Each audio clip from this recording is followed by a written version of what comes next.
të pandehurit Ili Krasniqi dhe Milajri Zeka, të njëjtit i shqiptar dënim me burgim në kozgjatje për 1 viti,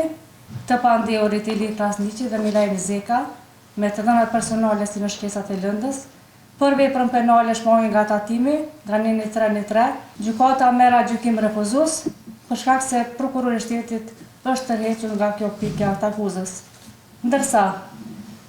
për veprën penale, si në dispozitivin 5 të akuzës,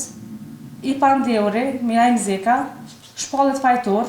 për veprën penale shmangje nga tatimi, të njëjtit i shqiptar dënim me burgim në kozgjatje për 1 viti, dënim i cili nuk do të ekzekutohet nëse i pandehuri në periudhën e verifikimit në kozgjatje prej 2 viteve nuk kryen vepër tjetër penale, si dhe dënim me gjop në shumë prej 3.000 euro, obligohet i pandehuri Milajri Zeka që në emër kompenzimit dëmit, palës e dëmtuar, administrata tatimore e Kosovës t'ja kompenzoj dëmin prej 81.000 euro. Të gjitha këto në afat prej 30 ditëve pas plotfuqishmërisë së këtij gjykimi.